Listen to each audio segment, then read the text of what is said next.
तो मैंने जो लेक्चर शेयर किया था उसमें stoichiometric defect in ionic solids में फ्रेंकेल डिफेक्ट डिस्कस हुआ होगा और शॉर्टकी डिफेक्ट डिस्कस हुआ होगा। Yes sir. शॉर्टकी डिफेक्ट का डिस्कशन कंप्लीट है, उसके इफेक्ट ऑफ शॉर्टकी डिफेक्ट बताया गया ना। हाँ, तो बस वो कंप्लीट है। बाकी एनसीईआरटी से भी बोला है लेक्चर में रीड करने के लिए, तो देख लिया था। कुछ एग्जांपल्स जो एनसीईआरटी में होंगे जो उनको स्पेशली नोट कर लेना। जैसे आपने एक एग्जांपल एनसीईआरटी में गिवन है सिल्वर ब्रोमाइड का। ठीक है, सिल्वर ब्रोमाइड जो है वो फ्रेंकेल डिफेक्ट भी दिखाता है और शॉर्टकी डिफेक्ट भी दिखाता है, तो ये काफी इंपॉर्टेंट इंफॉर्मेशन है। अब इसके बाद एक डिफेक्ट और डिस्कस होना है, इम्प्योरिटी डिफेक्ट। ठीक है, इम्प्योरिटी डिफेक्ट जरा एनसीईआरटी में देखो।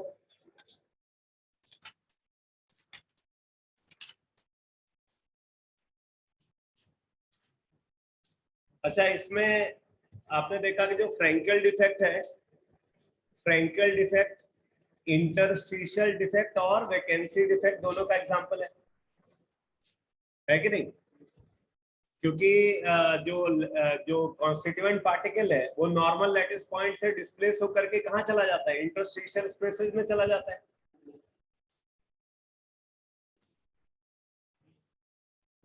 है ना? ये लेक्चर देखा है?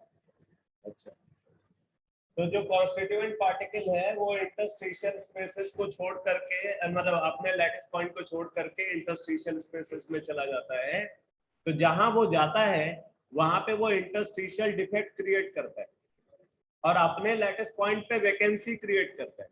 यानी कि इंटरस्टिशियल डिफेक्ट भी वहां पे ऑब्जर्व होता है और वैकेंसी डिफेक्ट भी वहां पे ऑब्जर्व होता है। जबकि अगर हम शॉर्टकी डिफेक्ट को देखें तो उसमें इंटरस्टिशियल डिफेक्ट ऑब्जर्व नहीं होगा, सिर्फ वैकेंसी डिफेक्ट ऑब्जर्व होगा। ठीक है ना? फ्रेंकेल डिफेक्ट, इंटरस्टिशियल डिफेक्ट और वैकेंसी डिफेक्ट दोनों का एग्जांपल है, जबकि शॉर्टकी डिफेक्ट सिर्फ वैकेंसी डिफेक्ट का एग्जांपल है। शॉर्टकी डिफेक्ट स्ट्रांगली आयनिक क्रिस्टल में ऑब्जर्व होता है, फ्रेंकेल डिफेक्ट उन क्रिस्टल्स में ऑब्जर्व होता है जहां पे परसेंटेज कोवेलेंट कैरेक्टर ज्यादा होता है। तो परसेंटेज कोवेलेंट कैरेक्टर कब ज्यादा होगा? जब रेडियस रेशियो वैल्यू लो होगी, यानी कि जब कैटायन और एनायन के साइज में डिफरेंस लार्ज होगा। तो जब कैटायन और एनायन के साइज में डिफरेंस लार्ज होगा तो फ्रेंकेल डिफेक्ट, और अगर साइज कंपेरेबल है तो शॉर्टकी डिफेक्ट। ये सब कॉन्सेप्ट्स हैं जो आपको दिमाग में रखने हैं। अब इसके बाद आप देखो यहाँ पे डिस्कस किया गया इम्प्योरिटी डिफेक्ट को। इम्प्योरिटी डिफेक्ट में देखो बोल रहा है कि मॉल्टन sodium chloride containing a little amount of strontium chloride is crystallized. Some of the sites of sodium ion are occupied by strontium ion. Each strontium ion replaces two sodium ion. It occupies the site of one ion and the other site remains vacant. The cationic vacancies thus produced are equal in number to that of strontium ion. Another similar example is the solid solution of cadmium chloride and silver chloride. तो बोल रहा है कि हमारे पास sodium chloride मॉल्टन form में है और उसमें हमने स्ट्रांसियम क्लोराइड को ऐड कर दिया मॉल्टन फॉर्म में। ठीक है, मॉल्टन फॉर्म में स्ट्रांसियम क्लोराइड को ऐड कर दिया, अब उसका क्रिस्टलाइजेशन हो रहा है। तो जो सोडियम आयन है और स्ट्रांसियम आयन है उनका साइज क्या है? कंपेरेबल है। इसका मतलब कि सोडियम आयन की पोजीशन को स्ट्रांसियम आयन ऑक्यूपाई कर सकता है। ठीक है, तो स्ट्रांसियम कुछ सोडियम आयन को डिस्प्लेस करके वहां पे स्ट्रांसियम आयन आता है। एक स्ट्रांसियम आयन दो सोडियम आयन के बराबर चार्ज एक्वायर करता है, यानी कि पर स्ट्रांसियम आयन दो सोडियम आयन रिप्लेस होंगे। तो दो सोडियम आयन रिप्लेस होंगे तो एक सोडियम आयन की जगह को तो वो खुद ऑक्यूपाई कर लेगा और दूसरी जगह पे परमानेंट वैकेंसी क्रिएट हो जाएगी। समझ आया कि नहीं? इसका मतलब आप ये बोल सकते हो कि जितने स्ट्रांसियम आयन वहां पे ऐड किए जाएंगे उतनी कैटायनिक वैकेंसी क्रिएट होगी। ठीक है। इसी तरीके से आप देख रहे हैं यहाँ पे, जैसे सिल्वर क्लोराइड का अगर क्रिस्टल है, अगर उसको हमने मेल्ट किया और मॉल्टेन फॉर्म में वहां पे कैडमियम क्लोराइड को ऐड कर दिया, तो कैडमियम आयन जो आएगा वो तो सिल्वर आयन को डिस्प्लेस करके आएगा। एक कैटायनिक वैकेंसी को, एक कैटायनिक लैटिस पॉइंट को वो खुद ऑक्यूपाई करेगा, दूसरा कैटायनिक लैटिस पॉइंट वैकेंट रहेगा। ठीक है, तो इस पे क्वेश्चन पूछे जाते हैं। जैसे एक एनसीईआरटी में क्वेश्चन है इसी कॉन्सेप्ट पे बेस्ड, ये आप देखो क्वेश्चन नंबर 1.25 लास्ट में जो एक्सरसाइज में क्वेश्चन, क्वेश्चन नंबर 1.25। अब देखो इसमें क्या बोल रहे हैं, बोला कि sodium chloride is doped with 10 to the power minus 3 mole % of strontium chloride। तो क्वेश्चन नंबर 1.25 एनसीईआरटी।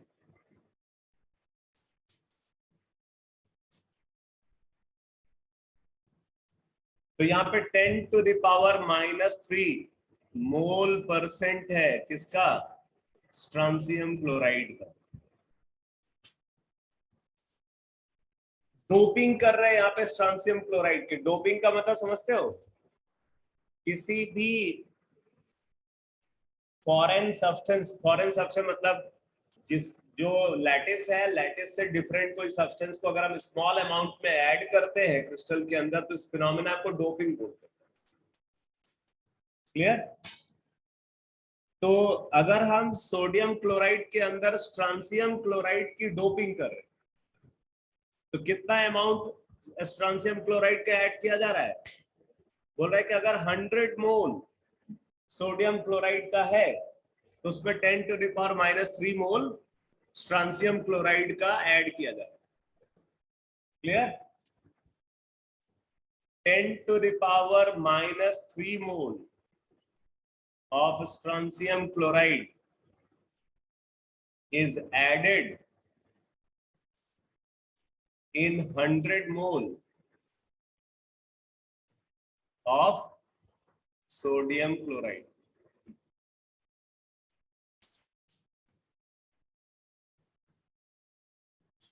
ठीक है भाई। तो अब आप यहाँ पे देखो, आपसे पूछा जा रहा है कि what is the concentration of cationic vacancies. Cationic vacancies का कंसंट्रेशन कितना होगा। तो आप ये देख रहे हो कि एक स्ट्रांसियम आयन आने से एक कैटायनिक वैकेंसी क्रिएट होगी, एक स्ट्रांसियम आयन आने से एक कैटायनिक वैकेंसी क्रिएट होगी। तो आप इसको ऐसे लिख सकते हो, if we add strontium chloride in sodium chloride, then per strontium ion, one cationic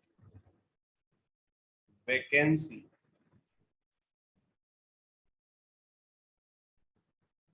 is created। Per strontium ion, one cationic vacancy is created। ठीक है। तो अगर एक स्ट्रांसियम आयन के करस्पॉन्डिंग एक कैटायनिक वैकेंसी क्रिएट हो रही है, तो 10⁻³ मोल स्ट्रांसियम आयन के करस्पॉन्डिंग 10⁻³ मोल कैटायनिक वैकेंसी का क्रिएट होना चाहिए। ठीक है। तो therefore by adding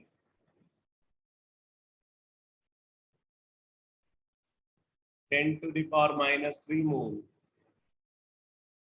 of strontium chloride, 10⁻³ mole of strontium chloride, 10⁻³ mole of cationic vacancy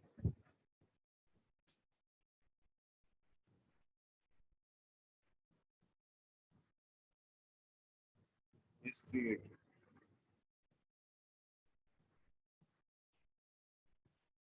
तो आप ये बोल सकते हो कि भाई 100 मोल में 10⁻³ मोल कैटायनिक वैकेंसी का है तो 1 मोल में कितना होगा? 10⁻⁵ मोल। ठीक है, therefore 10⁻⁵ mole of cationic vacancy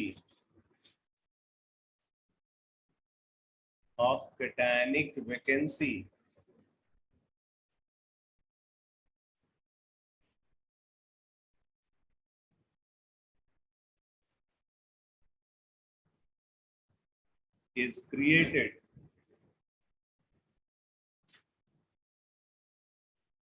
per mole of sodium chloride, per mole of sodium chloride। ठीक है, अगर 6 × 10⁻23 यूनिट्स सोडियम क्लोराइड की हम कंसीडर करें तो वहां पे कितनी कैटायनिक वैकेंसी होगी? 6 × 10⁻18। बोलो भाई, होना चाहिए ना? अगर हम 6 × 10⁻23 यूनिट सोडियम क्लोराइड की कंसीडर करते हैं तो उसमें 6 × 10⁻18 कैटायनिक वैकेंसी प्रेजेंट होनी चाहिए। यानी कि 10⁵ लैटिस पॉइंट्स को अगर हम कंसीडर करें तो उसमें से एक लैटिस पॉइंट पे वैकेंसी हो।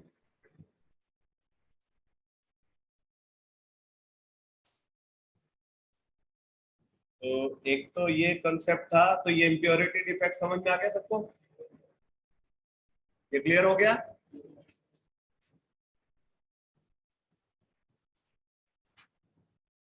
अब उसके बाद आप नोट करो next concept, non stoichiometric defect. Non stoichiometric defect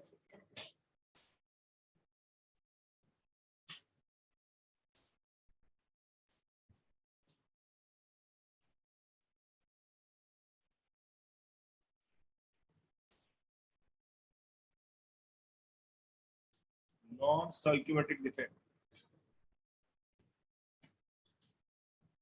इसका डिटेल लिखो। देखो, type of atomic defect, type of atomic defect which changes, type of atomic defect which changes the stoichiometry of the solid,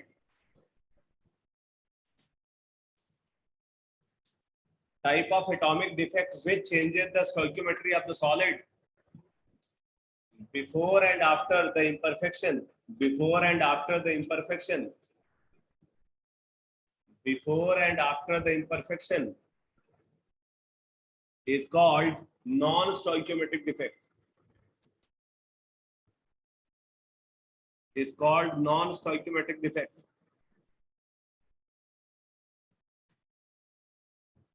is called non-stoichiometric defect। आगे लिखो, they are further classified, they are further classified, they are further classified into two categories,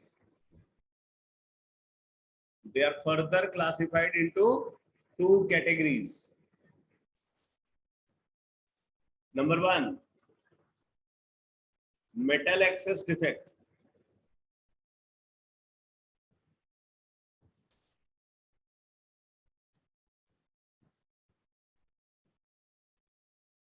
metal excess defect. तो देखो, metal excess defect में क्या होता है, बोलते हैं कि ये एक ऐसा एटॉमिक डिफेक्ट है जिसकी वजह से कैटायन और एनायन का जो रिलेटिव रेशियो है, ठीक है ना, कैटायन और एनायन का जो रिलेटिव रेशियो है परफेक्ट क्रिस्टल में और इम्परफेक्ट क्रिस्टल में, अगर उसको कंपेयर करें तो इम्परफेक्ट क्रिस्टल में रेशियो ज्यादा हो जाता है in compare to perfect crystal. जैसे मान लो कि पहले कैटायन और एनायन का रेशियो 1:2 है, एक कैटायन के करस्पॉन्डिंग 2 एनायन है। अब मान लो इम्परफेक्शन के बाद वो 1:1 हो गया, ठीक है, 1:1 हो गया। या 1:1.8 हो गया, दो चीजें दो बात हो सकती है, 1.1:2 और क्या हो सकता है 1:1.8। अब देखो दोनों में फर्क है। नो डाउट मेटल का नंबर बढ़ रहा है, लेकिन अलग अलग तरीके से बढ़ रहा है। एक में क्या है, एनायन की डेफिशिएंसी हो रही है, एनायन को रिमूव किया जा रहा है, इसलिए मेटल का रिलेटिव रेशियो नॉन मेटल के कंपेयर में इंक्रीज कर रहा है। और दूसरे में क्या हो रहा है, दूसरे में मेटल का नंबर बढ़ाया जा रहा है। इसीलिए जो मेटल एक्सेस डिफेक्ट होता है वो दो तरीके से ऑब्जर्व होता है, एक कैटायनिक एक्सेस डिफेक्ट होता है और दूसरा एनायनिक डेफिशिएंसी डिफेक्ट होता है। आया समझ में? मतलब जैसे मान लो हम एक क्रिस्टल को कंसीडर कर रहे हैं, क्रिस्टल मान लो AB2 टाइप का है, परफेक्ट क्रिस्टल, और ये क्रिस्टल ऐसा हो जाता है A1.1B2 हो जाता है, या ये हो जाता है AB1.8 हो गया। अब दोनों ही सिचुएशन में आप देखो, यहाँ पे कैटायन और एनायन का रिलेटिव रेशियो क्या है 1:2, और यहाँ पे कैटायन और एनायन का रिलेटिव रेशियो क्या है 1.1:2, और यहाँ पे रेशियो क्या है 1:1.8। आप देख रहे हो ये दोनों रेशियोज बड़े हैं इसके कंपेयर में, 1:2 से दोनों बड़े, लेकिन दोनों में जो इम्परफेक्शन ऑब्जर्व हो रहा है, इम्परफेक्शन के बनने का प्रोसेस अलग है। एक में हमने क्या किया, कैटायन का नंबर बढ़ा दिया है, और दूसरे में हमने क्या किया, एनायन को रिमूव कर लिया। किसमें एनायन को रिमूव कर लिया है, दूसरे वाले में AB1.8 में एनायन को रिमूव कर लिया, और पहले वाले में क्या किया, कैटायन का नंबर बढ़ा दिया। ठीक है, तो लिख लो मेटल एक्सेस डिफेक्ट में देखो type of atomic defect, type of atomic defect which changes the stoichiometry of the solid,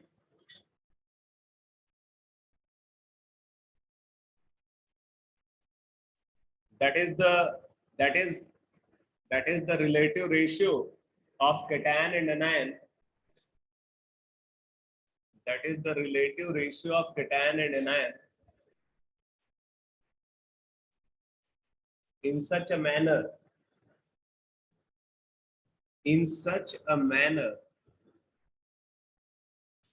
that this ratio increases, in such a manner that this ratio increases, is termed as metal excess defect, is termed as metal excess defect, is termed as metal excess defect। अब अगर हम metal excess defect को consider करें तो इसको further दो category में divide करते हैं। तो आप नोट करो, it is further classified,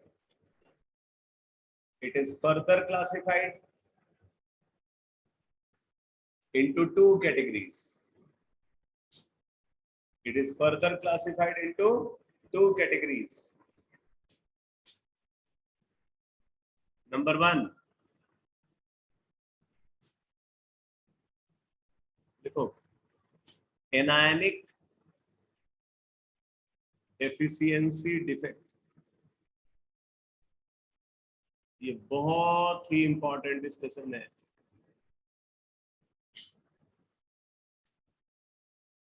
anionic deficiency defect, एक बार इसको एनसीईआरटी से रीड करते हैं, फिर उसके बाद मैं लिखवा देता हूं।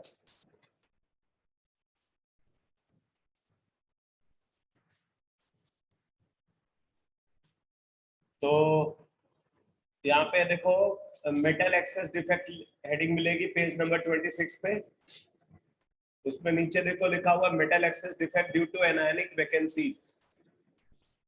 Metal excess defect due to anionic vacancies. अब इसमें लिखा हुआ है alkali halides like NaCl and KCl, so this type of defect.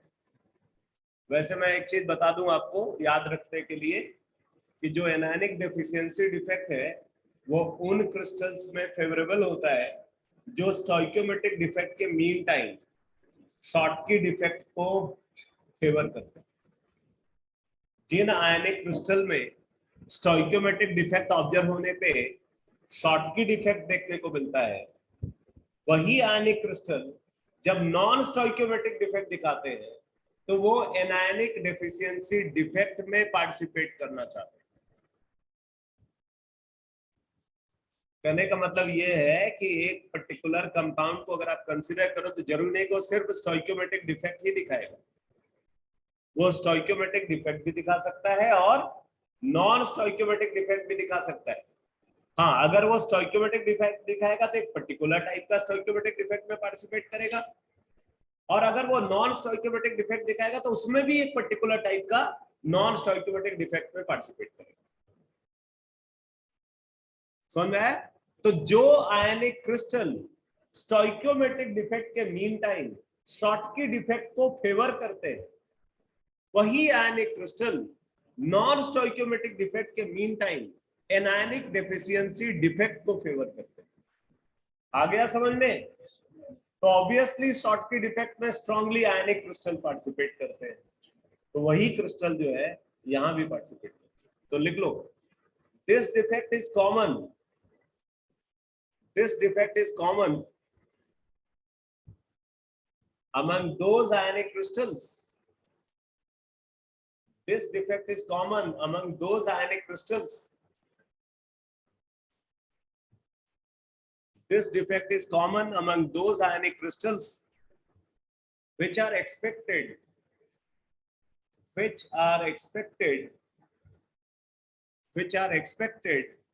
to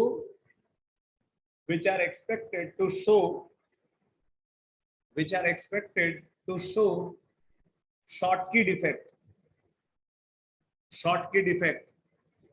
during stoichiometric defect.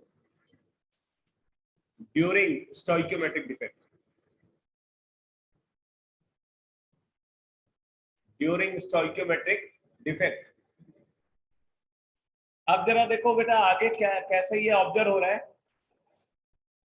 तो इसमें बोल रहा है कि when crystals of sodium chloride are heated in an atmosphere of sodium vapor, sodium chloride crystal है और उसको sodium vapour की प्रेजेंस में हीट कर रहे हैं। इसी तरीके से आप बोल सकते हो पोटेशियम क्लोराइड क्रिस्टल है, उसको पोटेशियम वेपर की प्रेजेंस में हीट कर रहे हैं।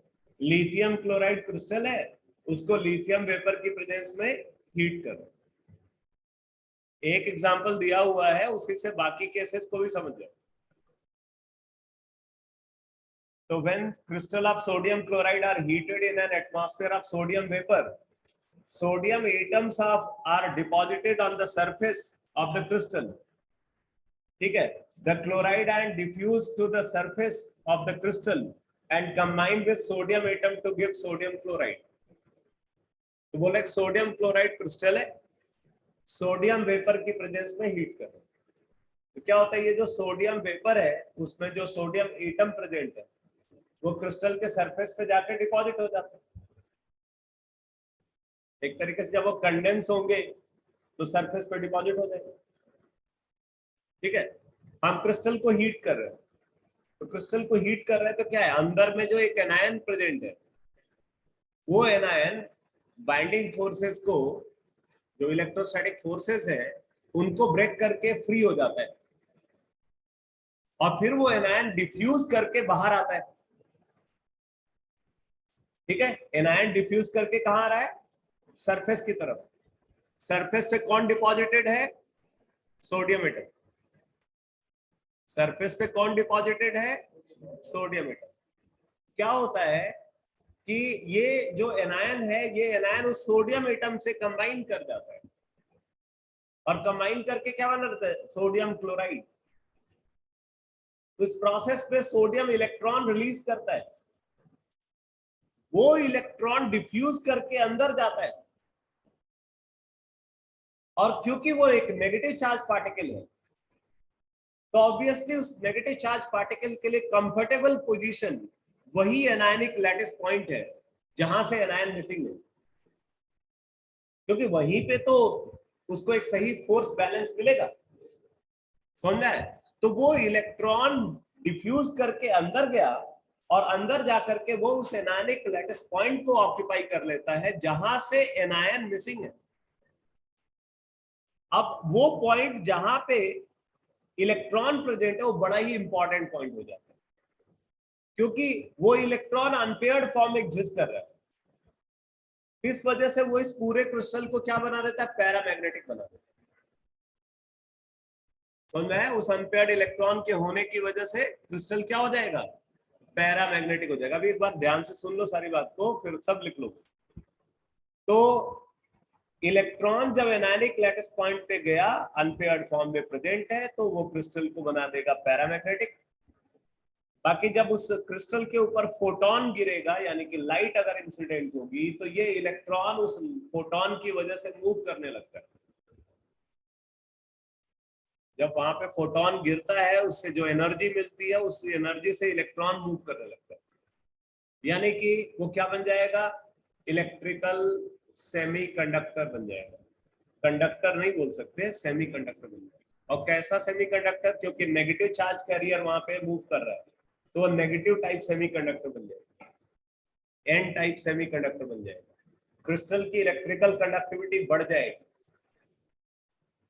पहले से उसकी इलेक्ट्रिकल कंडक्टिविटी अब ज्यादा हो जाएगी। पहले तो वो इंसुलेटर था, अभी वो क्या होगा, सेमीकंडक्टर बन जाएगा। Clear?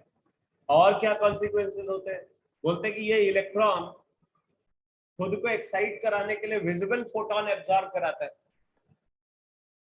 Visible photon, visible radiation का फोटोन को एब्जॉर्ब करके ये एक्साइटेड स्टेट में चला जाता है। इस वजह से क्रिस्टल क्या होता है, कलर्ड हो जाता है। ये बात मैंने पहले भी बताया था, फ्लेम टेस्ट को डिस्कस करते हुए 11th में बताया था ना, कि अगर कोई भी सब्सटेंस के अंदर इलेक्ट्रॉनिक ट्रांजिशन के लिए visible photons, visible light absorb हो रही है, तो जिस कलर की लाइट को एब्जॉर्ब करेगा, उसके कॉम्प्लीमेंट्री कलर की लाइट को वो इमिट करेगा, और जिस कलर की लाइट को वो इमिट करेगा वैसा ही वो अपीयर होगा। ठीक है? तो क्योंकि इन इलेक्ट्रॉन्स को एक्साइटेशन के लिए वो विजिबल फोटोन को एब्जॉर्ब करता है, इसलिए क्रिस्टल क्या हो जाएगा, कलर्ड हो जाएगा। इसका मतलब क्या है, वो लैटिस पॉइंट जहां पे इलेक्ट्रॉन प्रेजेंट है, उस इलेक्ट्रॉन के होने की वजह से क्रिस्टल कलर्ड बन रहा है। इसका मतलब वो एक कलर जनरेटिंग सेंटर है। क्या है वो, कलर जनरेटिंग सेंटर। तो जर्मन वर्ड एक होता है फाब, FARBE। फाब मीन्स होता है कलर, ठीक है। तो इसके लिए एक टर्म यूज करते हैं, कलर जनरेटिंग सेंटर, यानी कि फाबेन जेंटर। क्या बोलते हैं उसको, फाबेन जेंटर मीन्स कलर जनरेटिंग सेंटर। तो वो lattice point, anionic lattice point जहां पे इलेक्ट्रॉन प्रेजेंट है, वो फॉबेन जेंटर हो जाता है, यानी कि कलर जनरेटिंग सेंटर बन जाता है। उसको F सेंटर बोलते हैं। क्या बोलते हैं, F सेंटर। बहुत इंपॉर्टेंट टर्म है और बहुत क्वेश्चन पूछे जाते हैं, इसको अच्छे से समझ लेना। ये क्लियर हो गया सबको, पूरा प्रोसेस समझ में आया? कि हमारे पास एक एल्काली मेटल हैलाइड है, मान लो सोडियम क्लोराइड है, उस सोडियम क्लोराइड क्रिस्टल को सोडियम वेपर की प्रेजेंस में हम हीट कर रहे हैं। तो इस प्रोसेस में क्या होगा, कुछ सोडियम एटम क्रिस्टल के सरफेस पे डिपॉजिट हो जाते हैं, और हीट करने से जो इलेक्ट्रोस्टैटिक फोर्स है एनायन के लिए, वो इलेक्ट्रोस्टैटिक फोर्स वीक हो जाता है या ब्रेक हो जाता है। उससे क्या होता है, कुछ एनायन फ्री हो जाते हैं और फिर वो डिफ्यूज करके सरफेस की तरफ आते हैं, बाहर की तरफ आते हैं।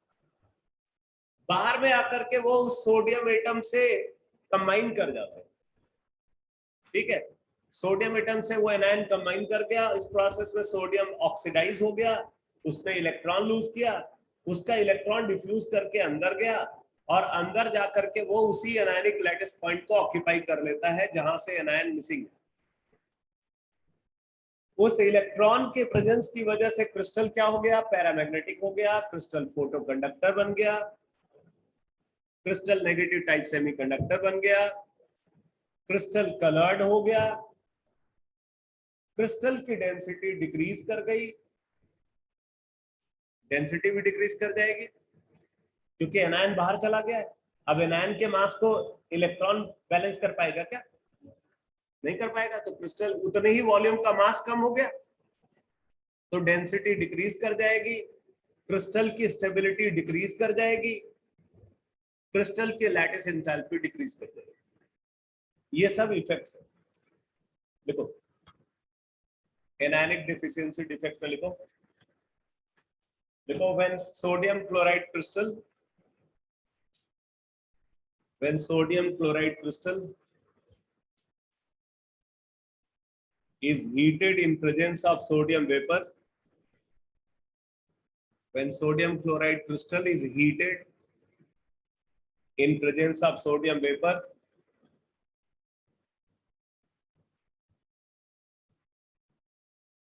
then sodium atom gets deposited, then sodium atoms gets deposited on the surface of the crystal, then sodium atom gets deposited on the surface of the crystal.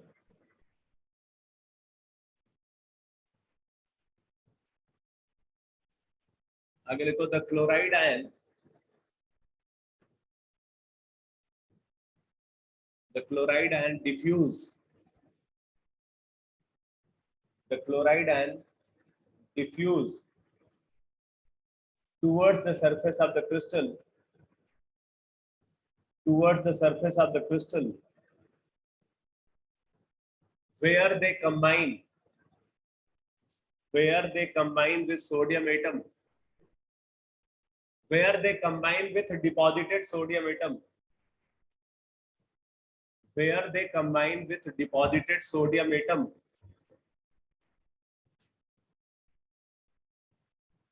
to give sodium chloride, to give sodium chloride. आगे लिखो in this process electron is released, in this process electron is released, ये मतलब ये reaction हुई, sodium plus chloride ion give sodium chloride plus electron. In this process electron is released, अगले को this released electron diffuses inward, this released electron diffuses inward the crystal, diffuses inward the crystal and occupy the anionic lattice point,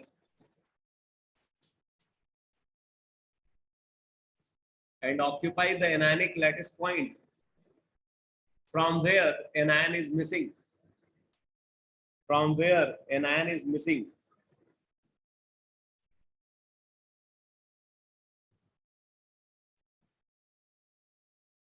अब आगे लिखो due to this defect,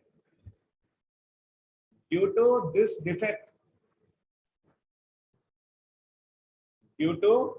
this defect following effects are observed, due to this defect following effects are observed.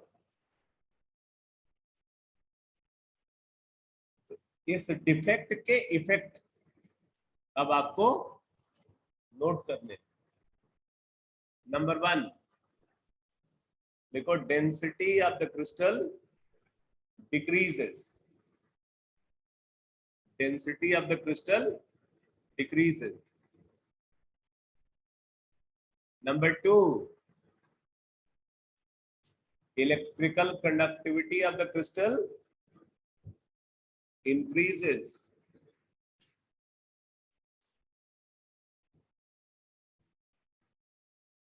Number 3, lattice enthalpy as well as thermal stability. Lattice enthalpy as well as thermal stability of the crystal decreases. Next point लिखो, crystal becomes decreases. सिर्फ electrical conductivity increase हुई, बाकी सब decrease ही हुआ. अच्छा, चौथा point लिखो, crystal becomes paramagnetic.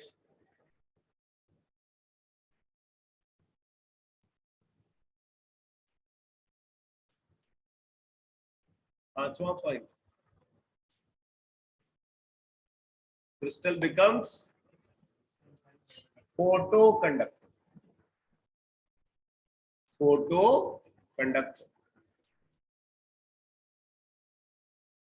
Next, crystal becomes negative type semiconductor.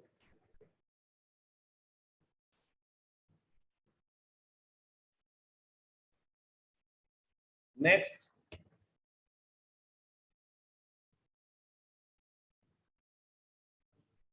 crystal becomes colored.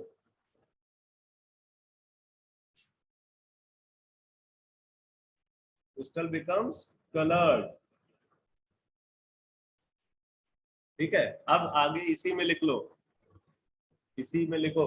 Due to this defect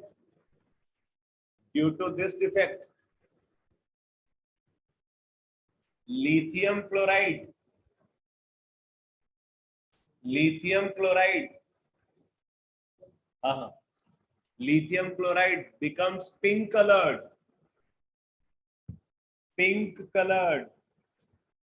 Sodium chloride becomes yellow colored, and potassium chloride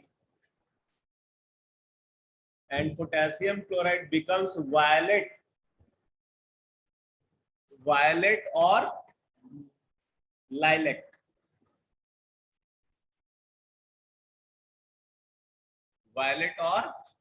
Color.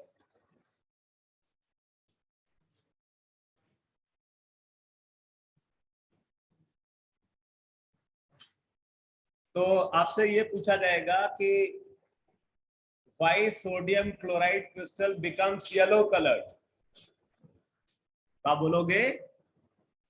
Due to presence of anionic deficiency defect, sodium chloride crystal becomes lilac colored. नहीं, yellow colored. अब इसमें ध्यान देना है, ये question अगर 1 number के section में पूछा गया, 1 मार्क सेक्शन में, तो बस इतना ही लिखना.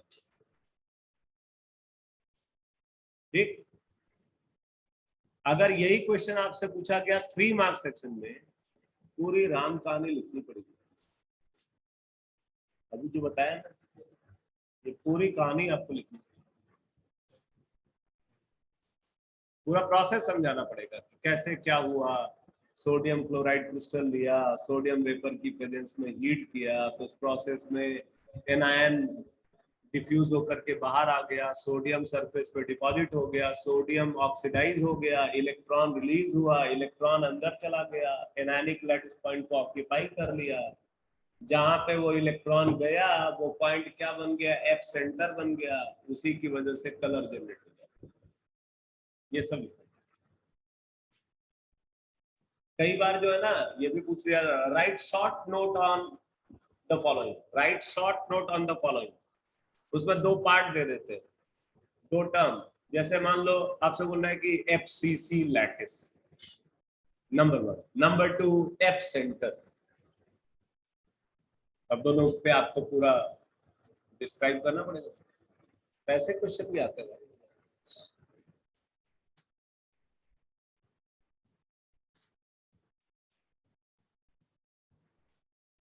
समझ में आ गया पूरा?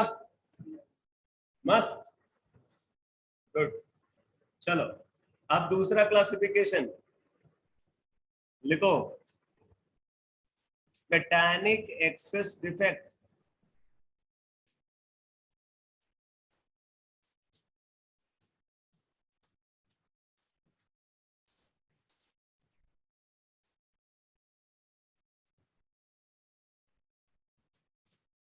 यहाँ पे ना ये लिख लेना एफ सेंटर ब्रैकेट में।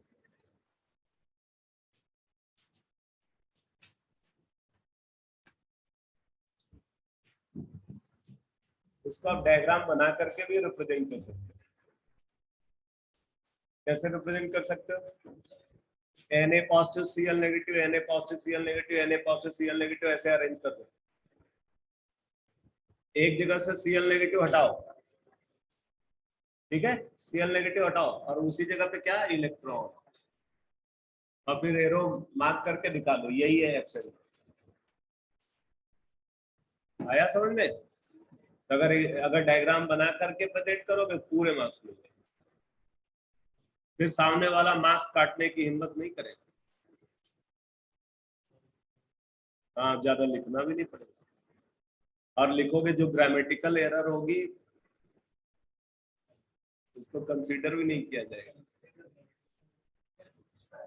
नहीं, मतलब सेंटेंस का मीनिंग तो बनना चाहिए ना। स्पेलिंग एरर तो अवॉइड करो।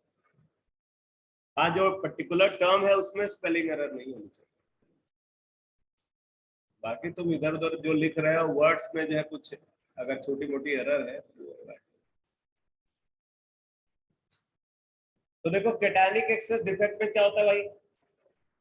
Metal excess defect due to presence of extra cation on interstitial site. इसका मतलब कैटायन को कहाँ फिट होना है?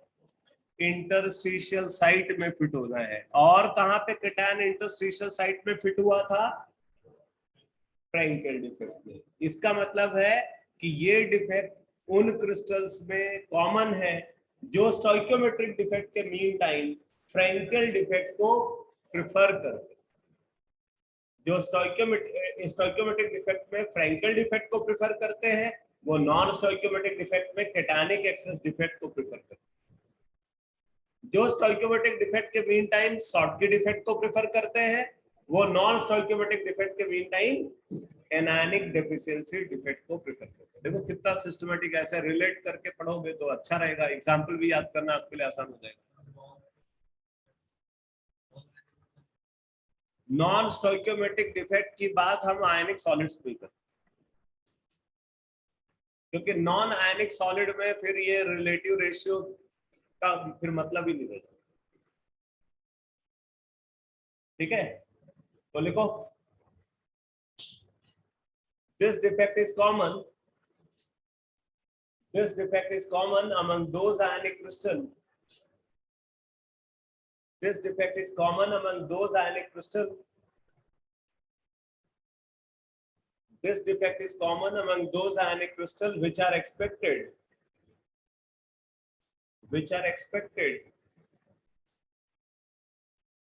to show which are expected to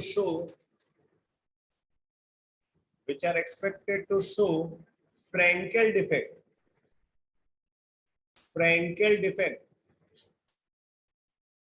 during stoichiometric defect,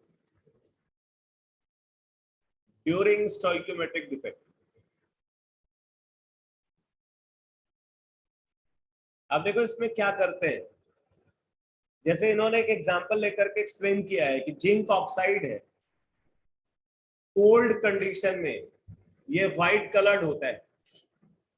जब कोल्ड फॉर्म में हम इसको कंसीडर करते हैं, इसका कलर कैसा होता है?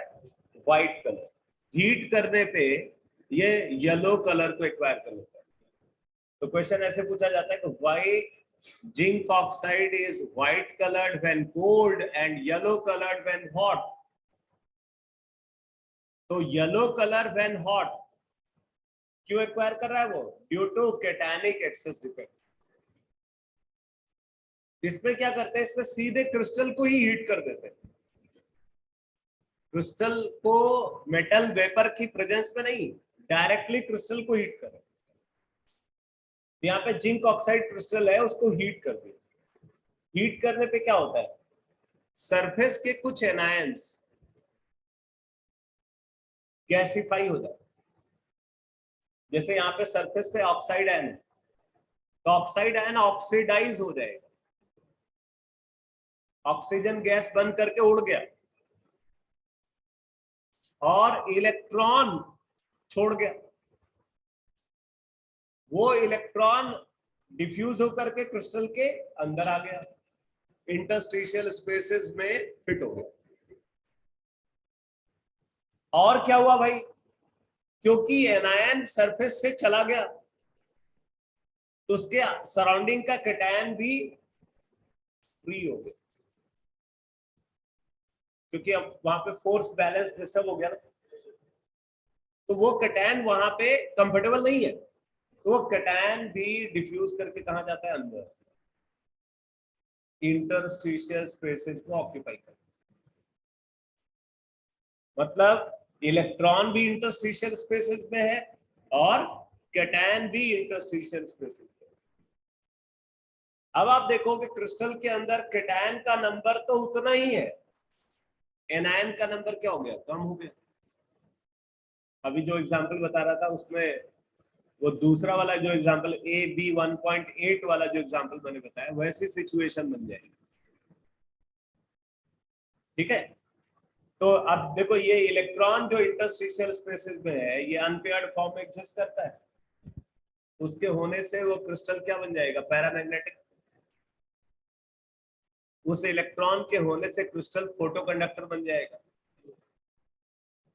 उस इलेक्ट्रॉन के होने से क्रिस्टल की इलेक्ट्रिकल कंडक्टिविटी बढ़ जाएगी, लेकिन क्रिस्टल किसी पर्टिकुलर टाइप का सेमीकंडक्टर नहीं बनेगा, क्योंकि जब आप इलेक्ट्रिक फील्ड अप्लाई करोगे तो कैटायन भी मूव करेगा और इलेक्ट्रॉन भी मूव करेगा, मतलब पॉजिटिव चार्ज कैरियर भी मूव करेगा और नेगेटिव चार्ज कैरियर भी मूव करेगा, इसलिए क्रिस्टल कोई सेमीकंडक्टर नहीं बनेगा।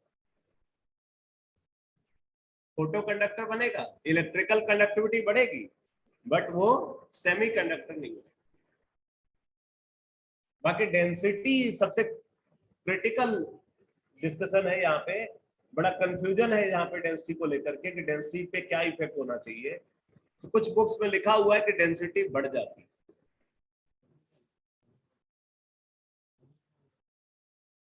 अब वही वॉल्यूम कम हो जाता है, ये थोड़ा बोल पाना सही नहीं लगता है, क्योंकि सरफेस पे प्रेजेंट कुछ एनायन जो है वो स्केप आउट हो गए। उससे आप क्लियरली नहीं बोल सकते कि पूरा का पूरा मतलब जो है वो क्रिस्टल का आउटर सरफेस ही गायब हो गया, ये थोड़ी होता है। नहीं, कैटायन अंदर चला गया लेकिन स्कैटर्ड मैनर, कुछ एनायन रिमूव हुए और कुछ कैटायन अंदर गए। सारे कैटायन सारे एनायन के साथ ऐसा नहीं हुआ, इसलिए डेंसिटी पे क्लियरली हम कमेंट नहीं कर सकते। हाँ, अगर हम ये बोलेगा वो पूरा स्पेस तो खाली हो गया, तो मतलब वॉल्यूम भी कम हो गया और बचे हुए पार्ट में सारे कैटायन और एनायन अपनी जगह पे प्रेजेंट है, एक्स्ट्रा कैटायन आ गया। सर आपकी वॉइस लैग कर रही है। हाँ भाई, हरियाणा क्या बोल रहे हो? सर आपकी वॉइस लैग कर रही है। ऐसा हो रहा है क्या भाई सबके साथ? No, sir. No sir. Sorry sir. तो तुम्हारे यहाँ हो सकता है नेटवर्क प्रॉब्लम है बेटा, इस वजह से दिक्कत हो रही है।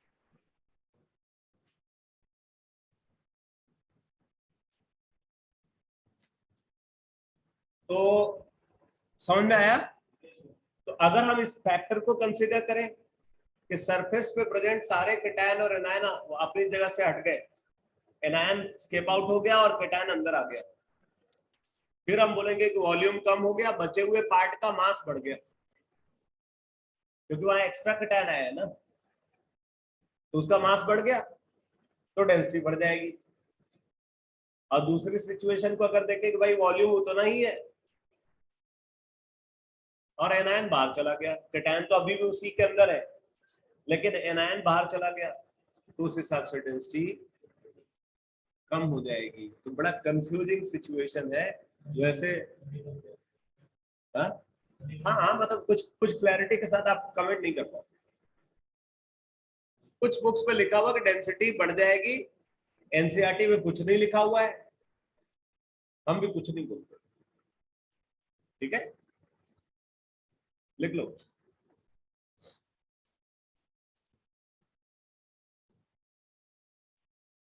देखो, when zinc oxide crystal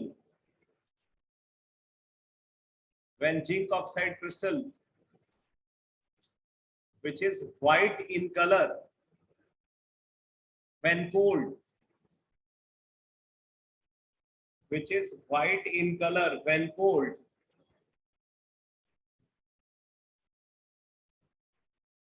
is heated,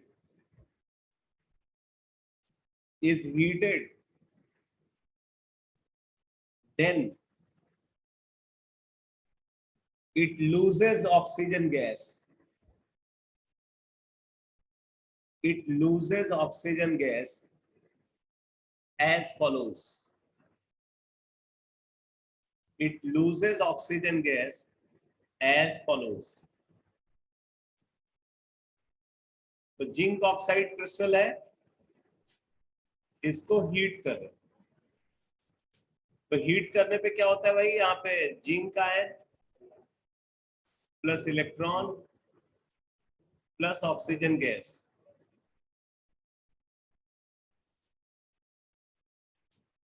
oxygen gas के साथ क्या हुआ, ये एस्केप आउट हो गई, कैटायन और इलेक्ट्रॉन वही रह गया। तो कैटायन और इलेक्ट्रॉन कहाँ गया, इंटरस्टिशियल स्पेसेस के अंदर आ गया। अब इसको अगर हम रिप्रेजेंट करना चाहते हैं तो ऐसे रिप्रेजेंट कर सकते हैं भाई।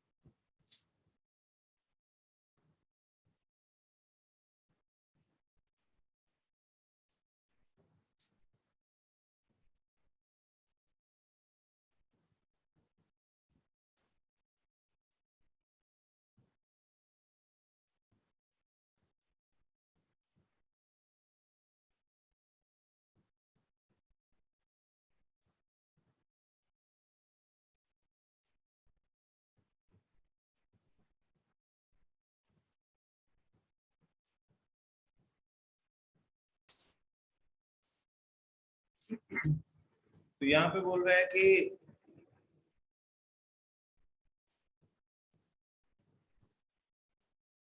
जिंक आयन और इलेक्ट्रॉन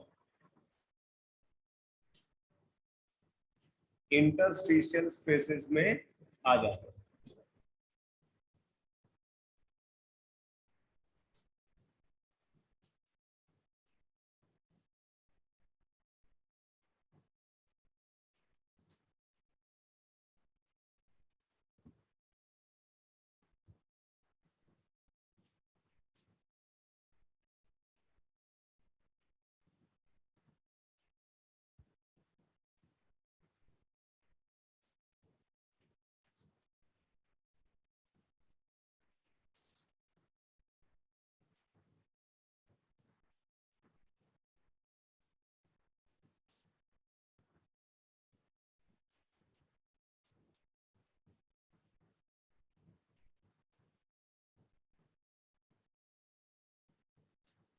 तो देखो, इंटरस्टिशियल स्पेसेस में कैटायन को फिट होने के लिए कैटायन का साइज सफिशिएंटली स्मॉल होना चाहिए।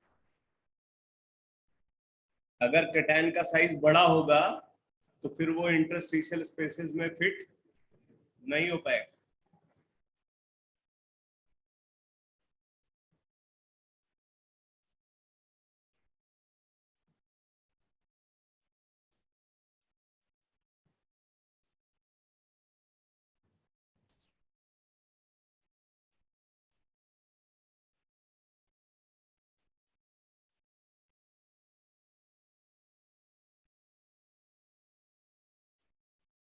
इसे अच्छे से डायग्राम बना करके प्रेजेंट करो।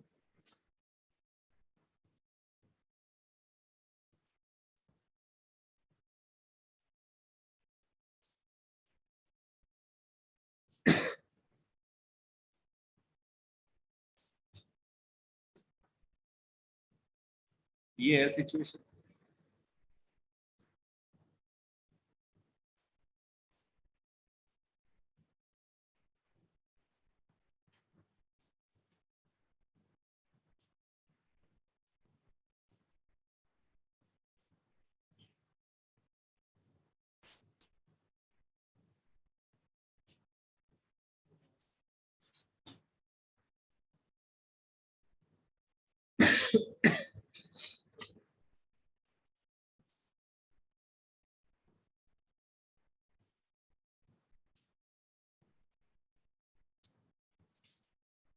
अब आप लिखो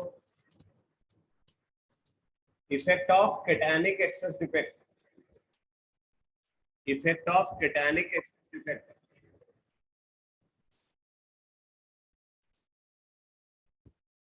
effect of cationic excess defect.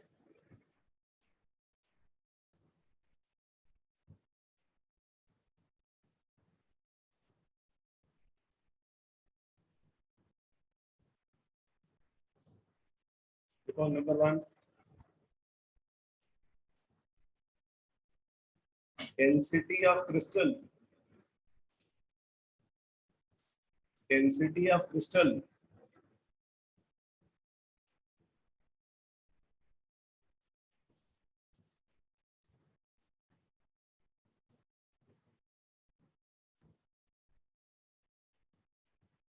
तो लिखवाना ही नहीं था।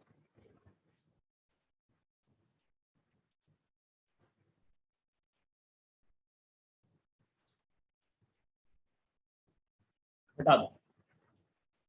अब आप लिखो lattice enthalpy as well as stability of the crystal decreases. First point ये lattice enthalpy as well as stability of the crystal decreases.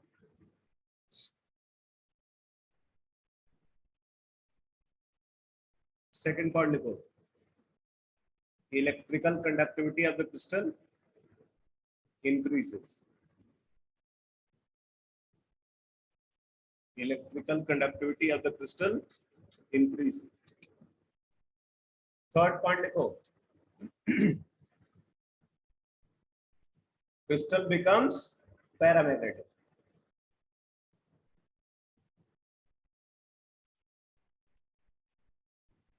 Next point लिखो crystal becomes photoconductor.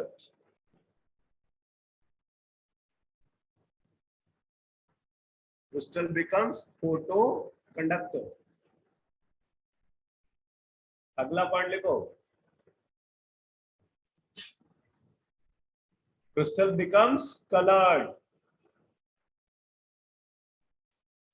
Crystal becomes colored. फिर इसी में लिख लो due to this defect zinc oxide, due to this defect zinc oxide becomes yellow color.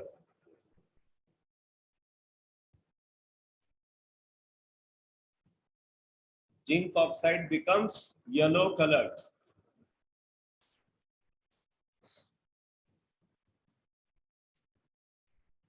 तो ये है cationic excess defect. अब आ जाते हैं ये तो मेटल एक्सेस डिफेक्ट के दो एग्जांपल थे, दो क्लासिफिकेशन थे। अब आप लिखो number 2 metal deficiency defect.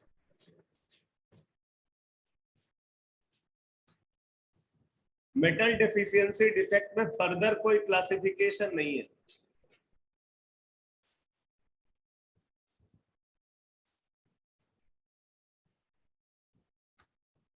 Metal deficiency defect कैसे ऑब्जर्व होता है? मेटल डेफिशिएंसी डिफेक्ट अब इस बात को समझो। बोलते हैं मेटल डेफिशिएंसी डिफेक्ट उन क्रिस्टल्स में फेवरेबल होगा जहां पे present metal variable oxidation state acquire करेगा। ये पहली कंडीशन है।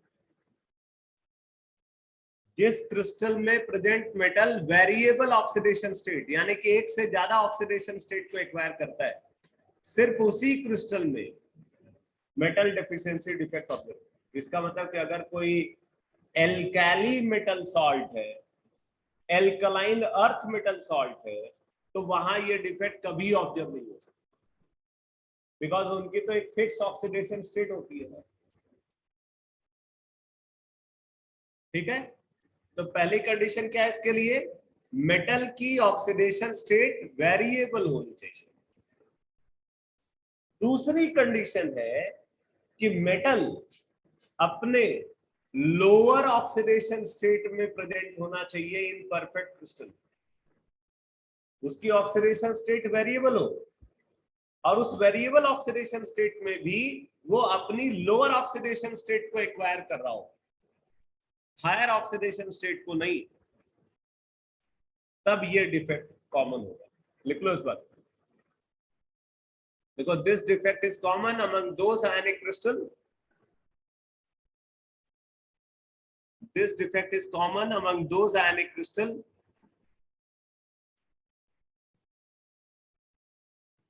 this defect is common among those ionic crystal where metal possess variable oxidation state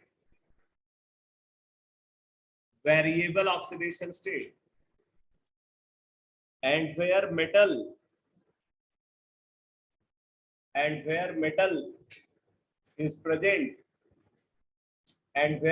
is present in its lower oxidation state.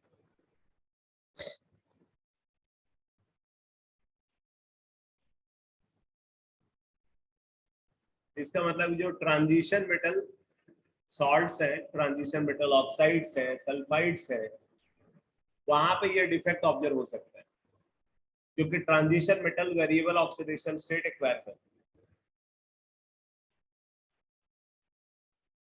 तो अब जैसे आपसे पूछा जाए कि क्या ये डिफेक्ट निकेल ऑक्साइड में ऑब्जर्व हो सकता है,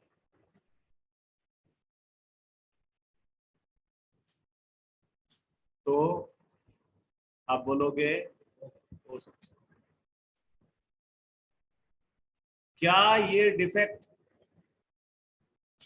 Fe2O3 में ऑब्जर्व हो सकता है? नहीं होगा। क्यों नहीं होगा? हाँ, ये हायर वाली ऑक्सीडेशन स्टेट में है, लोअर वाली में होता तो हो जाता है।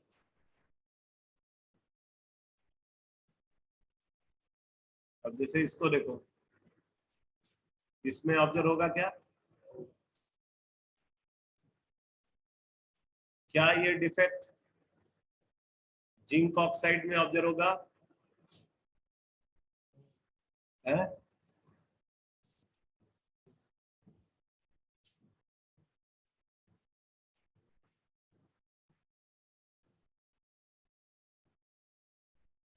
जिंक की एक ही ऑक्सीडेशन स्टेट होती है +2। जिंक, कैडमियम और मरकरी को ट्रांजिशन एलिमेंट नहीं बोलते। ये बात भी मैंने आपको बताया हुआ है।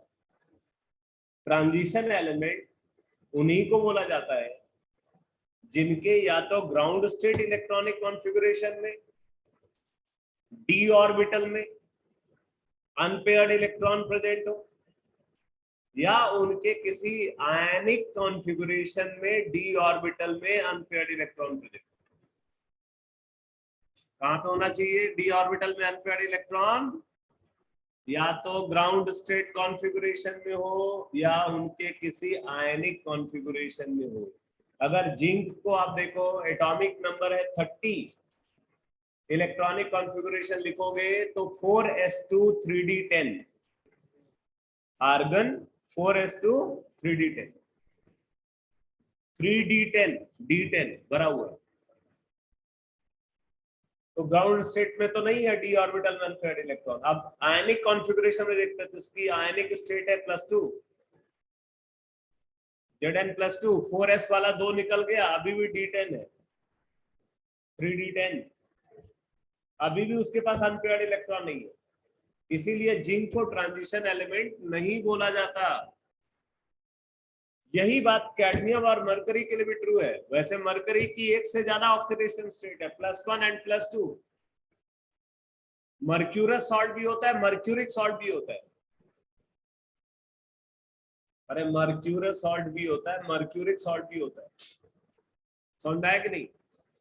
Hg+1 और Hg+2 दोनों एग्जिस्ट करते हैं, लेकिन आप देखोगे Hg+1 में भी ns वाला इलेक्ट्रॉन निकलेगा, n-1 D10 वैसे ही बना रहेगा,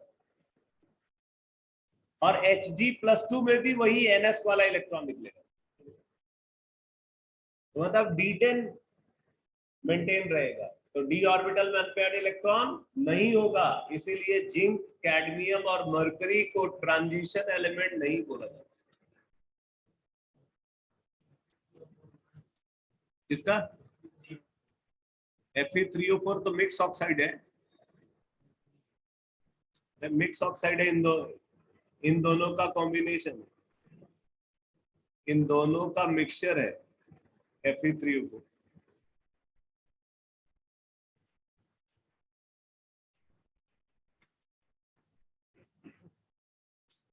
तो Fe3O4 में ऑब्जर्व होना चाहिए, क्योंकि FeO है ना वहां पे।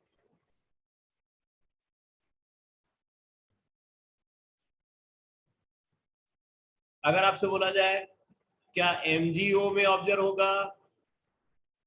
नहीं होगा। क्या Al2O3 में ऑब्जर्व होगा? नहीं होगा।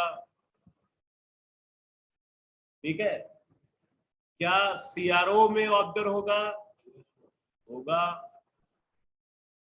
क्या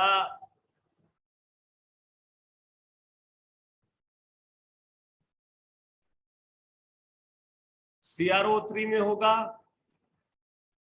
नहीं होगा, क्योंकि क्रोमियम यहाँ +6 में है और यही उसकी हाईएस्ट ऑक्सीडेशन स्टेट।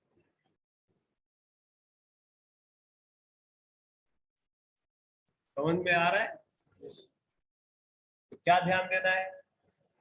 एक तो मेटल की ऑक्सीडेशन स्टेट वेरिएबल हो, दूसरा मेटल अपने सात्विक विचार। बताओ जरा क्या ज्ञान दे रहा हूं? क्या बोला मैंने अभी? है? मेटल ऑक्साइड के बारे में बात हो रही है। क्या बात हो रही है?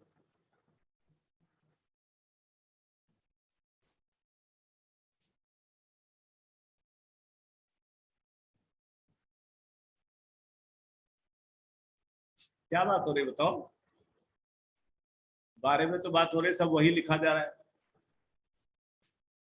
इतनी तो केमिस्ट्री जानते ही हो, पढ़ करके बता दो ऑक्साइड के बारे में बात हो रही है। बात क्या हो रही है?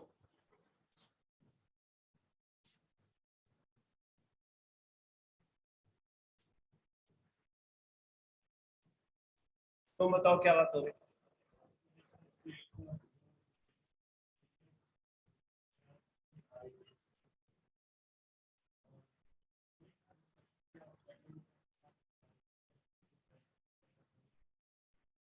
सुनो सुनो सुनो सुनो, कुछ सुना? कुछ सुनाई पड़ा तुम्हें? इतनी सारी बात हो रही थी और तुम तो कुछ और बात कर रहे थे। कहाँ खोया रहता है भाई तू? कौन सी दुनिया में रहता है तू?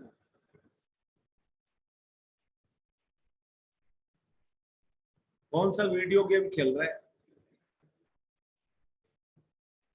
अरे अभी नहीं खेल रहा है, लेकिन कई बार होता है कि हमारा दिमाग पहुंच जाता है। आज मोबाइल मिलेगा, आज मैं जो है सारे रिकॉर्ड तोड़ दूंगा।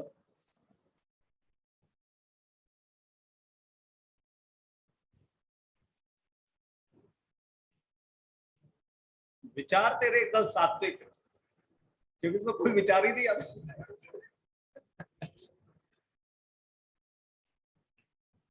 ऐसा मत कर भाई, मत कर, मत कर, सुधर जा, नहीं तो विचार ही बंद हो जाएंगे तेरे, मुश्किल में फंस जाएगा बेटा, ऐसा मत कर।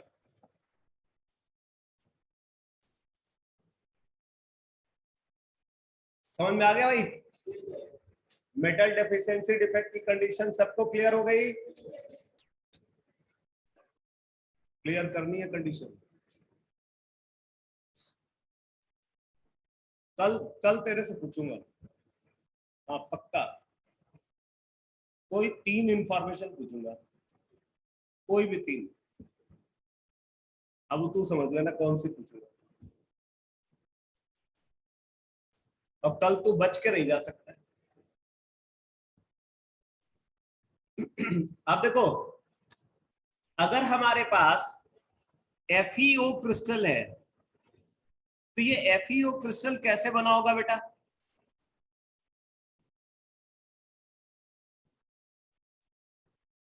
Fe2 पॉजिटिव और O2 नेगेटिव से बना है। Fe2 पॉजिटिव और O2 नेगेटिव का एक पीरियोडिक अरेंजमेंट होगा, उससे इसका परफेक्ट क्रिस्टल बनेगा। अब उसमें डिफेक्ट ला रहे हैं, क्रिस्टल के अंदर डिफेक्ट ला रहे हैं, क्या करते हैं भाई? बोलते हैं कुछ Fe2 पॉजिटिव को निकाल देते हैं और उनकी जगह पे लाते हैं Fe3 पॉजिटिव को। किसको बाहर निकाल रहे हैं? फेरस आयन को। किसको अंदर ला रहे हैं? फेरिक आयन को। एक बात याद रखना कि कोई भी इम्परफेक्शन हो, वो क्रिस्टल की इलेक्ट्रिकल न्यूट्रलिटी को कभी डिस्टर्ब नहीं करता, यानी crystal remains electrically neutral before and after imperfection. बात समझ में आई? इम्परफेक्शन से पहले भी वो न्यूट्रल होगा और इम्परफेक्शन के बाद भी न्यूट्रल होगा। अब बताओ कि कितने Fe3 पॉजिटिव को अगर हम अंदर ला रहे हैं, तो कितने Fe2 पॉजिटिव को हम बाहर ले जाएंगे? अगर 2 Fe3 पॉजिटिव को अंदर लाते हैं, मतलब +6 चार्ज को अंदर लाएंगे, 2 इंटू +3, +6 को अंदर लाएंगे, तो 3 2 पॉजिटिव को बाहर करना पड़ेगा, +6 को बाहर निकालना पड़ेगा, +6 अंदर तो +6 बाहर। ठीक, तो 2 फेरिक आयन को अंदर करने पे 3 फेरस आयन बाहर जाते हैं। ऑब्वियसली ये जो फेरिक आयन आएगा, वो 2 फेरस आयन की पोजीशन को ऑक्यूपाई कर लेगा। एक फेरस आयन की पोजीशन क्या होगी? वैकेंट हो जाएगी। यानी कि पहले जो मेटल और ऑक्सीजन का नंबर बराबर था, अब मेटल का नंबर कम हो जाएगा, ऑक्सीजन का नंबर ज्यादा हो जाएगा।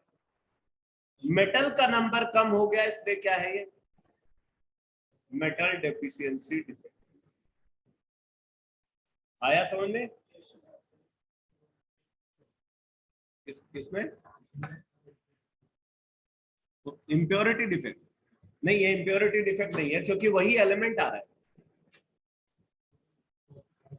ऑक्सीडेशन स्टेट बदल रही है, एलिमेंट तो वही है, वहां पे नया एलिमेंट आ गया, सोडियम गया और स्ट्रांसियम आया, इसमें आयरन गया, आयरन आया।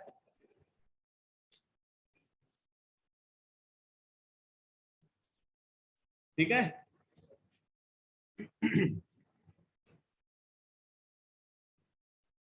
अब इसको आप एक डायग्राम बना करके प्रेजेंट कर लो। Fe2 पॉजिटिव, O2 नेगेटिव,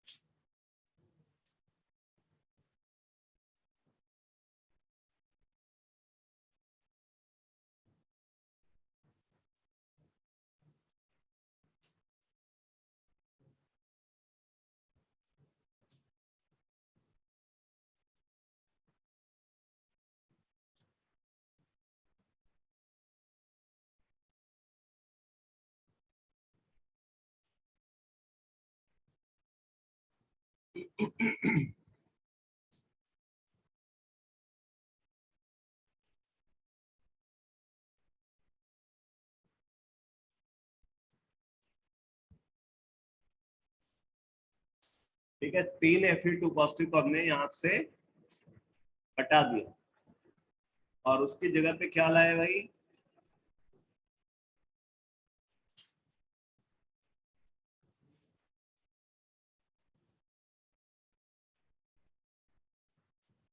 दो Fe3 पॉजिटिव है।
यहाँ पे केटानिक वैकेंसी क्रिएट हुई।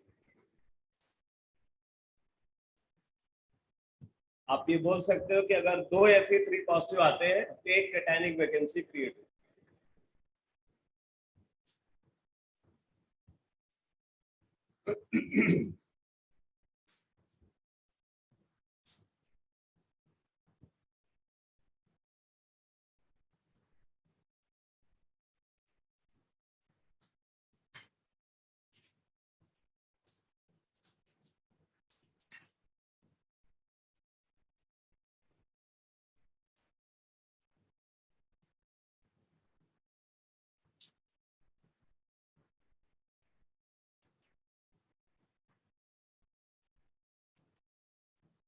तो ये है मेटल डेफिशिएंसी डिफेक्ट।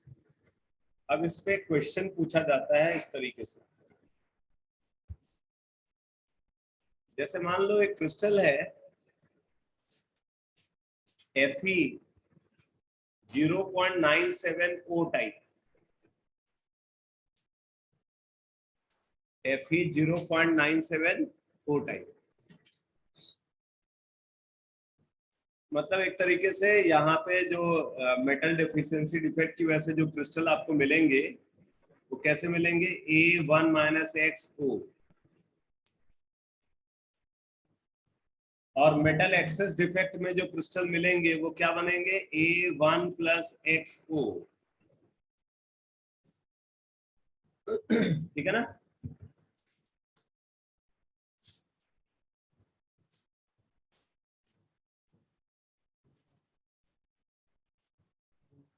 तो आपसे ये पूछा जाएगा कि Fe 0.97O क्रिस्टल में कितना % आयरन 3 पॉजिटिव का प्रेजेंट। देखो, calculate the percentage of iron 3 positive. Calculate the percentage of iron 3 positive present in. Calculate the percentage of iron 3 positive present in Fe 0.97O crystal. Fe 0.97O crystal. अब देखो बेटा कैसे हम यहाँ पे analysis करेंगे। सबसे पहले आप लिखोगे assuming 100 oxide ion are present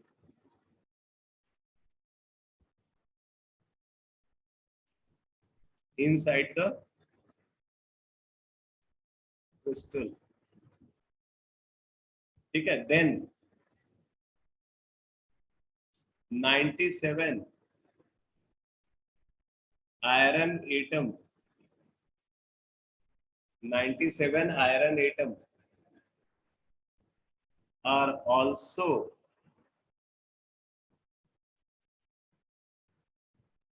present in the crystal.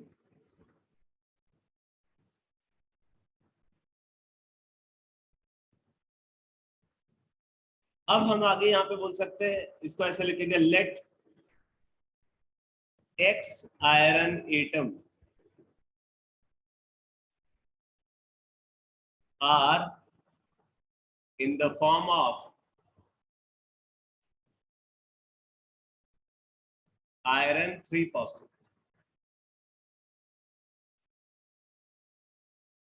ठीक है, X iron atom are present in the form of iron 3 positive. तो अगर X iron atom iron 3 positive के फॉर्म में है तो 97 minus X iron 2 positive के फॉर्म में होगा. तो आगे आप लिखोगे from electroneutrality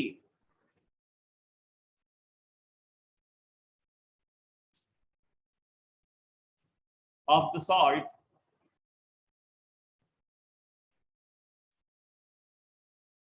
from electroneutrality of the salt, total cationic charge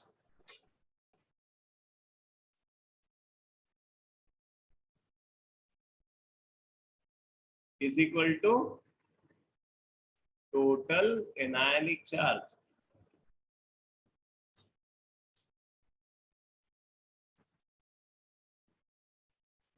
anion तो 100 ऑक्साइड आयन के फॉर्म में है, एक एनायन पे 2 यूनिट नेगेटिव चार्ज है. तो अब आप यहाँ पे देखोगे टोटल कैटायनिक चार्ज, तो हमने बोला x iron atom iron 3 positive के फॉर्म में है, तो 3 into x 3 unit positive charge, तो 3 into x plus 2 into 97 minus x is equal to 2 into 100 oxide ion है, एक ऑक्साइड आयन पे 2 यूनिट नेगेटिव चार्ज है. अब यहां से x निकाल लोगे,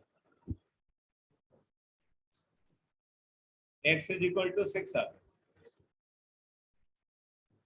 इसका मतलब आप बोल सकते हो कि 6 iron 3 positive and 91 iron 2 positive is present in the crystal. ठीक है भाई. अब कई तरीके से आगे क्वेश्चन पूछते हैं, ये तो एक जनरल एनालिसिस है, सब में करनी पड़ेगी आपको इसी तरीके से. अब इसके बेसिस पे आगे आंसर करना है. जैसे पूछा गया परसेंटेज ऑफ आयरन 3 पॉजिटिव. अब परसेंटेज ऑफ आयरन 3 पॉजिटिव, तो परसेंटेज का मतलब अगर कुछ और नहीं लिखा हुआ है तो उसको हमेशा परसेंटेज बाय मास समझते हैं. परसेंटेज का मतलब क्या हो जाता है, परसेंटेज बाय मास. अगर वो स्पेसिफाइड नहीं है तो बाय मास ले लेंगे. इसका मतलब हमें क्या निकालना है यहाँ पे, percentage by mass of iron 3 positive.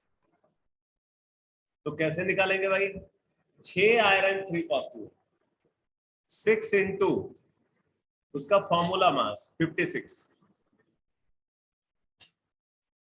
ठीक है, डिवाइडेड बाय 97 आयरन एटम है टोटल, 2 पॉजिटिव और 3 पॉजिटिव मिला करके 97 इंटू 56. अरे चाहे आयरन 3 पॉजिटिव या आयरन 2 पॉजिटिव, फॉर्मूला मास तो दोनों का सेम रहेगा ना. Plus 100 into 16 oxide ion, total mass of crystal into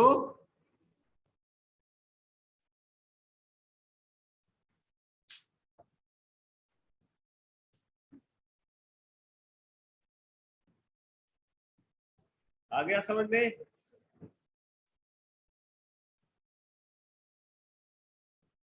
अब इस क्वेश्चन को ऐसे भी पूछा जा सकता है, percentage of iron 3 positive with respect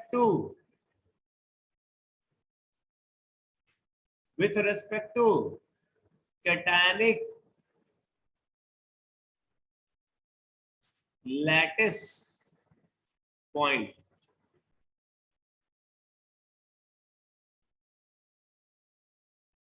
तो 6 आयरन 3 पॉजिटिव है, जब 100 कैटायनिक लैटिस पॉइंट,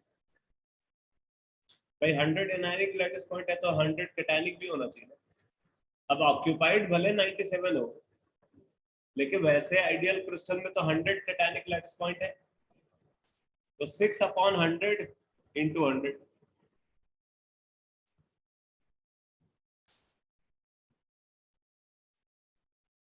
आया समझ में? आपसे ऐसे भी क्वेश्चन पूछा जा सकता है, percentage of iron 3 positive with respect to cationic lattice point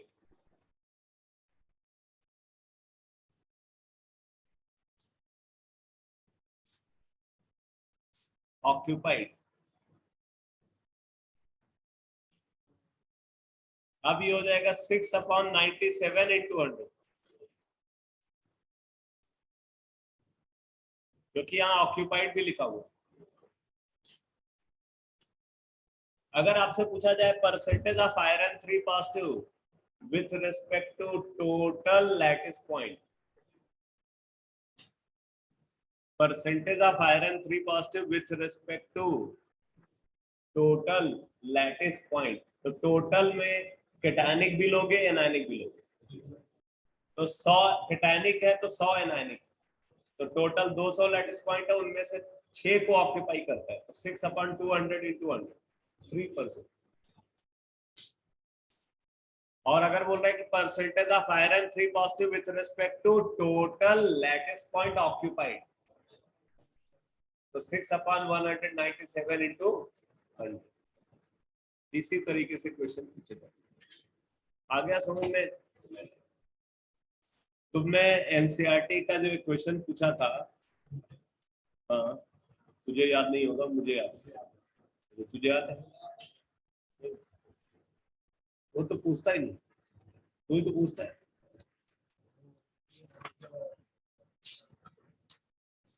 sir ये पहला वाला फिर से समझा दीजिए। फर्स्ट वाला एक्सप्लेन कर देता हूँ। 1.16 क्वेश्चन नंबर 1.16 एनसीईआरटी का जो है वो इसी कॉन्सेप्ट पे बेस्ड है।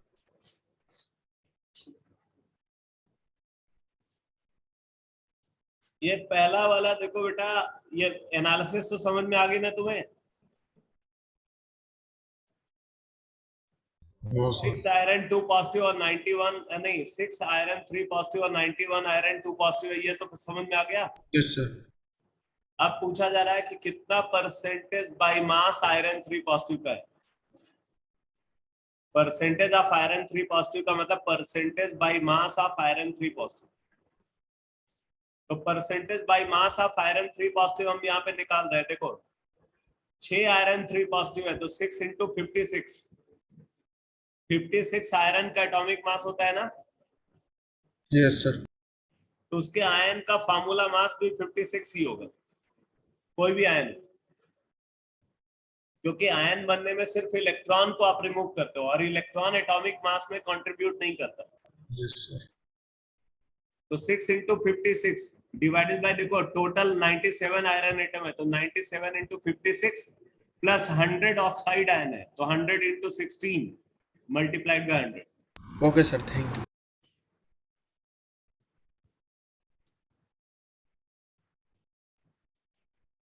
हो गया भाई? Yes sir. तो ये Ni 0.98 हो, निकल 2 पॉजिटिव और निकल 3 पॉजिटिव से बना है, तो x वैल्यू यहाँ पे 4 आ जाएगी। x 4 आ गया तो वो 94 हो जाएगा। इसका मतलब 4 निकल 3 पॉजिटिव और 94 निकल 2 पॉजिटिव हो जाएगा।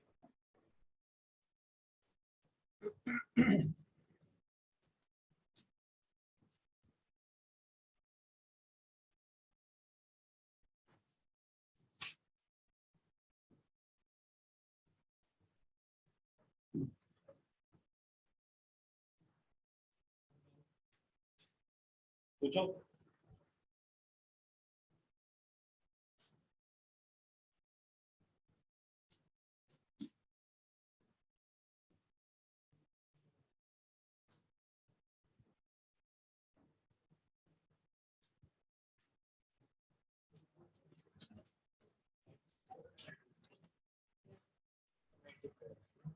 Ninety four.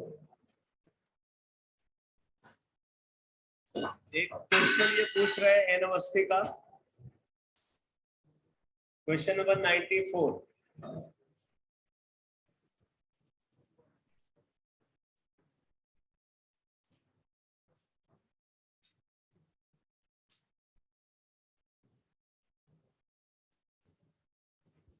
बोल रहा है in sodium chloride the centres of two nearest like charge ions are present at a distance of, nearest like charge ion की बात हो रही है, अनलाइक चार्ज आयन नहीं, लाइक चार्ज आयन। इस वाला कैटायन के नियरेस्ट कैटायन, एनायन के नियरेस्ट एनायन की बात हो रही है। तो अगर हम आइडियल क्रिस्टल को लेकर के चले, ठीक है, आइडियल क्रिस्टल को अगर हम कंसीडर करके चले, तो आइडियल क्रिस्टल में जो लैटिस स्फीयर्स हैं, मतलब एनायन का लैटिस होगा, तो लैटिस स्फीयर्स फेस डायगोनल के लॉन्ग कांटेक्ट में होते हैं।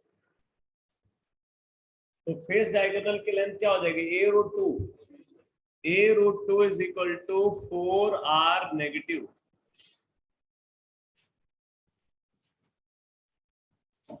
होना चाहिए।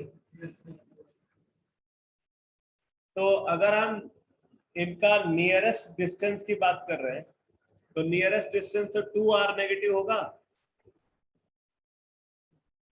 तो 2r negative is equal to a√2/2, a/√2 होना चाहिए।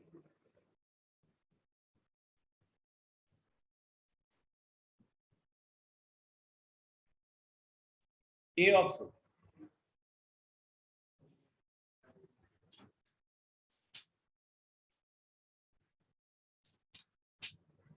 लेवल 2 का कौन सा, 18।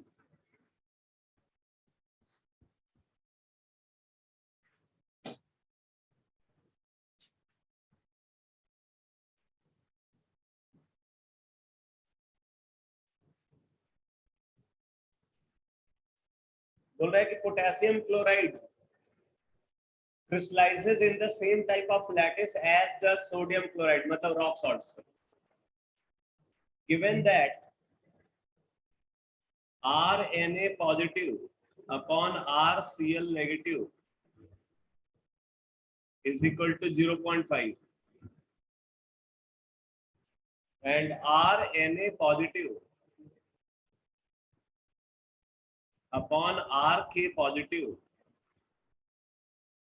is equal to 0.7.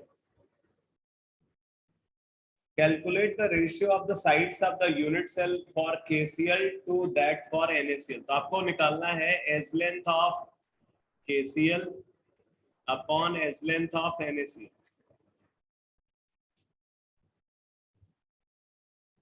जो KCl यूनिट सेल है उसका एज लेंथ और जो NaCl यूनिट सेल है उसके एज लेंथ का रेशियो निकाल। तो अब यहाँ पे आप देखो एज लेंथ ऑफ KCl, अगर जैसे आप KCl को देखो रॉक सॉल्ट स्ट्रक्चर है, तो यहाँ पे अगर क्लोराइड आयन है और उस कॉर्नर पे क्लोराइड आयन है, तो बीच में क्या है, पोटेशियम है। अब मैंने आपको हमेशा बताया हुआ है कि जो गेस्ट है, गेस्ट स्फीयर, उसका हॉस्ट स्फीयर के साथ हमेशा कांटेक्ट होता है, मतलब केटायन और एनायन का हमेशा कांटेक्ट होगा। तो अगर हम एज लेंथ को कंसीडर करें KCl का, तो ये हो जाएगा 2R positive plus 2RCl negative, ये होना चाहिए। और edge length of NaCl 2R Na positive plus 2RCl negative, ठीक है भाई। तो RNA पॉजिटिव को RCl नेगेटिव के टर्म्स में लिख सकते हो, यहां से 0.5 RCl नेगेटिव, और RK पॉजिटिव को in terms of RNA positive यानी कि RCl नेगेटिव के टर्म्स में लिख सकते हो, ये वाला रिजल्ट को यूज करके। तो ये पूरे को आप RCl नेगेटिव के टर्म्स में लिख करके, और फिर उसमें RCl नेगेटिव कैंसिल हो जाएगा, आपको वैल्यू मिल जाएगी। समझ में आया कि नहीं? बस यही है।